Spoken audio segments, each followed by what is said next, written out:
할렐루야. 하나님을 찬양합니다. 오늘도 우리에게 하나님께서 새로운 하루, 참 좋은 날을 주셨습니다. 이 시간 말씀 듣고 또 기도하시면서 하나님과 아름다운 동행을 시작하실 수 있기를 축복합니다. 이제 함께 기도하심으로 5월 10일 매일 주심 기도회를 시작하겠습니다. 하나님 감사합니다. 오늘도 우리에게 새로운 생명을 주시고 그 생명으로 예배하게 하신 은혜에 감사를 드립니다. 이 시간 우리 안에 함께하여 주시고 말씀하여 주시옵소서.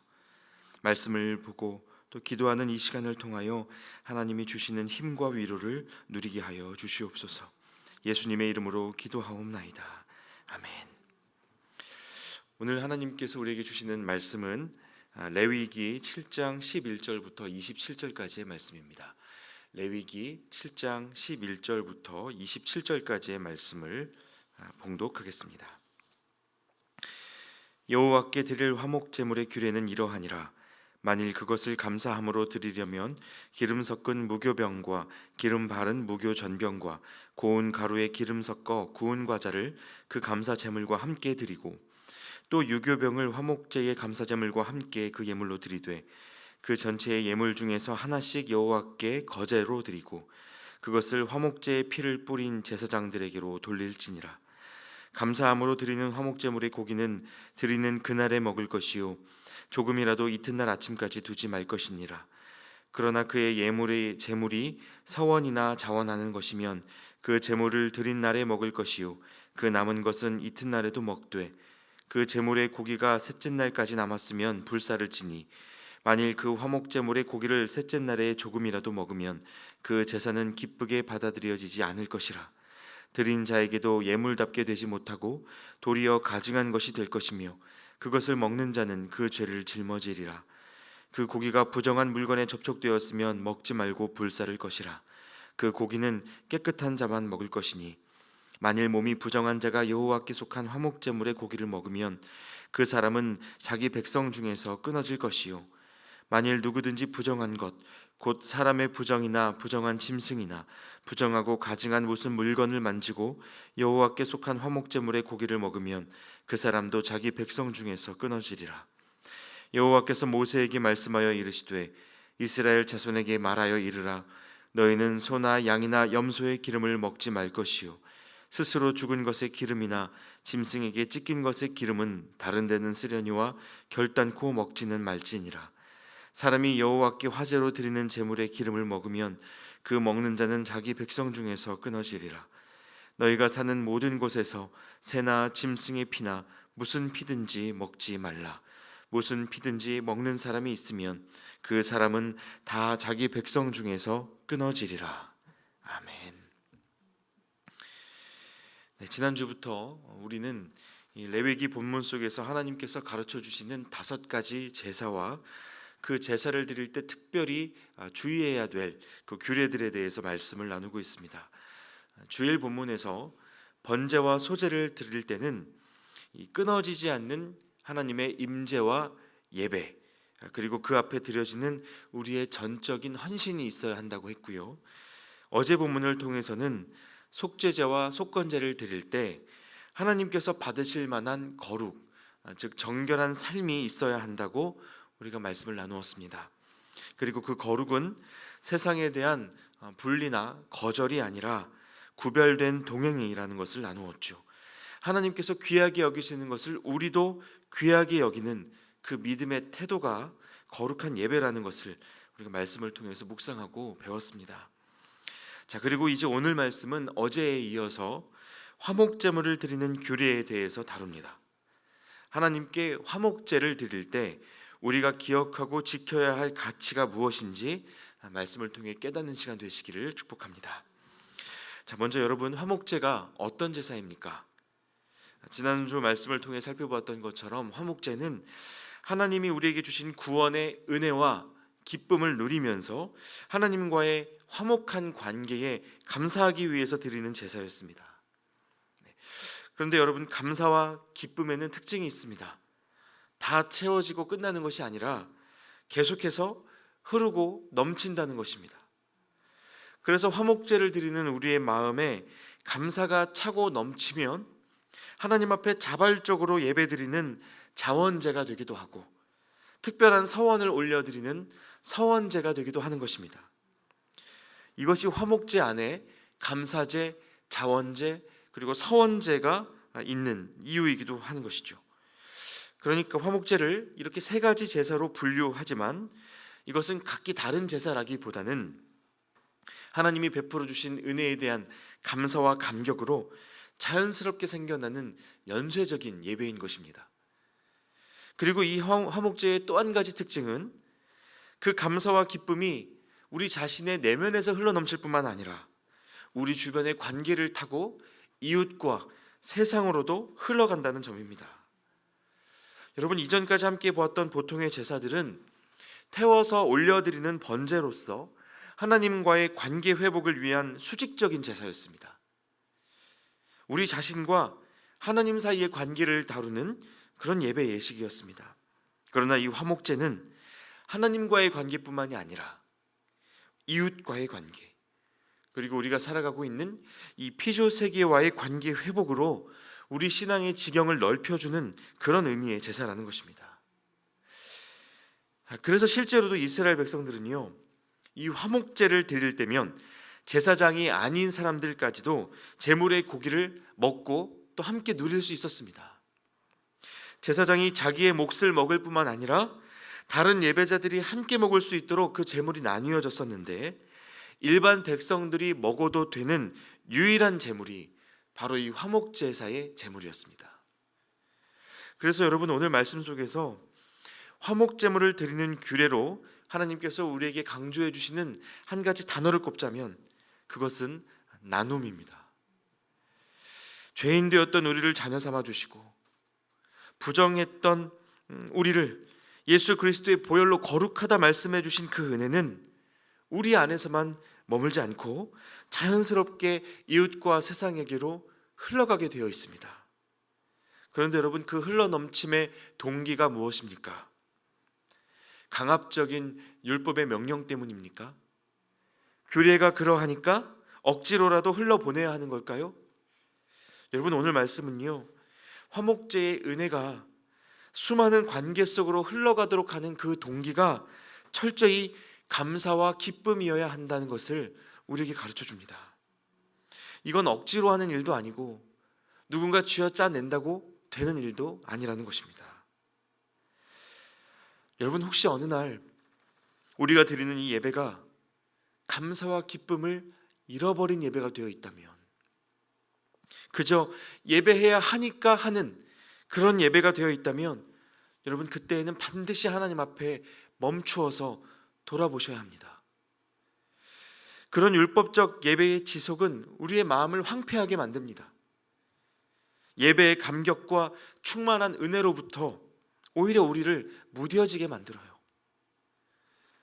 그래서 여러분, 우리 안에 하나님을 처음 만났던 그 은혜의 감격이 생생하게 기억되는 은혜가 있으시기를 축복합니다. 아무도 나를 있는 그대로 용납하지 못하고 내 마음의 깊은 아픔과 눈물을 누구도 헤아리지 못할 때 우리를 찾아오셔서 안아주시고 내가 너를 사랑하노라 말씀하셨던 그 하나님의 음성을 여러분, 오늘 이 시간에도 다시 들으실 수 있게 되길 소망합니다. 그래서 여러분, 그리스도인들이 누리는 이 감사와 기쁨만큼 복음 증거에 강력한 도구가 없습니다. 만일 우리가 하나님께서 베풀어 주신 구원의 감격을 잘 지키고 살아간다면 그 복음의 능력은 나 자신뿐만 아니라 우리 곁에 수많은 사람들을 일으키는 통로가 될 수 있습니다. 하나님은 오늘 말씀 속에 나타나는 이 화목제사를 통해서 아론과 그의 자손들이, 그리고 이 제사에 동참하는 이스라엘 백성들이 이렇게 넘쳐 흘러가는 감사의 능력을 경험하기 원하셨던 것 같습니다. 그래서 화목제물을 드리는 규례에 참 독특한 명령을 한 가지 덧붙이시는데요, 11절부터 13절까지의 말씀을 제가 다시 한번 읽어드리겠습니다. 여호와께 드릴 화목제물의 규례는 이러하니라. 만일 그것을 감사함으로 드리려면 기름 섞은 무교병과 기름 바른 무교전병과 고운 가루에 기름 섞어 구운 과자를 그 감사제물과 함께 드리고 또 유교병을 화목제의 감사제물과 함께 그 예물로 드리되. 자, 말씀이 이렇게 되어 있습니다. 내용이 잘 들어오십니까? 이게 좀 복잡하게 느껴지시죠? 저도 그렇게 느껴집니다. 저는 과거에 이 레위기 말씀을 처음 읽을 때 하나님의 입맛이 참 까다로우시다, 이런 생각을 했던 적이 있습니다. 이 반찬 투정하는 저에게 그냥 주는 대로 먹으라고 말씀하셨던 그 어머니의 말씀이 떠오르기도 했었습니다. 그런데 여러분, 하나님께서 이렇게 세세하게 제사법을 가르쳐 주시고 요청을 하시는 데에는 목적이 있는 것입니다.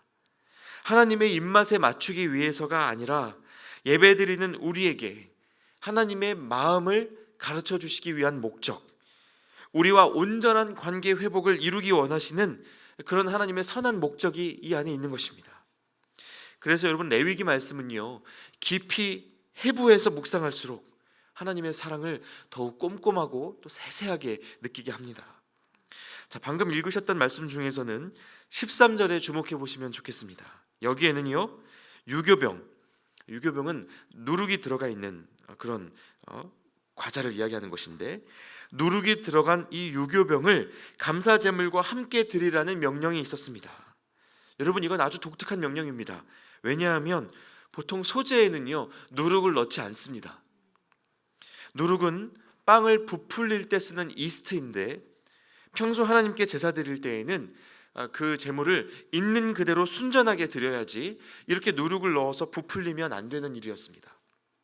그런데 오늘 우리가 보고 있는 이 화목제물을 드릴 때에는 오히려 이렇게 풍성하게 부풀리라는 하나님의 권고가 있는 것입니다. 여러분, 왜 그렇습니까? 이 감사제의 제물은 많은 사람들과 나눠야 하는 제물이기 때문에 그렇습니다. 또 이어지는 14절 말씀은 이렇습니다. 그 전체의 예물 중에서 하나씩 여호와께 거제로 드리고 그것을 화목제의 피를 뿌린 제사장들에게로 돌릴지니라. 자, 여기에도 아주 독특한 명령이 있습니다. 전체의 예물 중 하나씩 여호와께 거제로 드리라는 것입니다. 여러분, 거제는 하나님 앞에 제물을 들어 올려서 바치는 행위를 말합니다. 전체의 제물들을 일일이 하나씩 손에 들어 올리는 방식으로 감사의 제물을 드리라는 것이죠. 왜 이런 명령을 주셨을까요? 여러분, 감사의 제사는 하나님 앞에 드릴 우리의 그 감사의 제목을 하나하나 고백하는 일에 유익이 있기 때문입니다. 범사의 하나님을 인정하는 것이야말로 하나님이 기뻐하시는 감사의 제사, 화목의 제사가 되기 때문이에요. 여러분, 오늘 새벽에 눈을 뜨시고 지금까지도 우리에게 얼마나 많은 감사의 제목이 있습니까? 어젯밤 잘 자고 아침에 또 건강히 깨어나신 것, 씻고 채비할 수 있는 집과 물과 옷을 주신 것, 집에서 여기까지 나아오도록 건강 주신 것, 이 아침에 예배할 수 있는 교회를 주시고 함께 예배할 수 있는 공동체의 지체를 주신 것, 여러분, 이렇게 얼마나 많은 감사의 거리들이 있습니까? 그러니까 화목제사를 드릴 때에는 이 감사의 제목들을 하나씩 거제로 하나하나 하나님 앞에 올려드리고 고백드리면서 그렇게 예배하는 것이 하나님 받으시기에 좋은 예배가 된다는 것입니다. 감사의 제목들을 놓치지 않고 예배하는 것이죠. 그런데 여러분, 이러한 화목제의 정신과 가치가 오늘날 우리가 참여하고 있는 그런 예전에까지 이어지고 있는 것 아십니까? 바로 성찬을 통해서입니다. 성찬은 세례와 더불어 예수님이 제자들에게 직접 제정해 주신 귀한 예배 예식입니다. 주님께서 잡히시기 전날 저녁에 제자들과 함께 식사하시면서 직접 빵을 떼어 주시는 장면이 복음서에 있습니다. 그런데 이때 빵을 들어 올리시고, 일종의 거제죠, 그리고 감사의 기도를 드린 후에 떼어서 나누어 주십니다. 화목제의 정신입니다. 그리고 이 성찬을 뜻하는 여러 가지 표현 중에 가장 대표적인 단어에 유카리스트라는 말이 있습니다. 그런데 이 말은 감사하는 마음을 갖다라는 뜻을 가진 헬라어 유카리스테오에서 나온 단어인데요, 그 의미가 역시 감사제입니다. 성찬이 일종의 감사제라는 말입니다.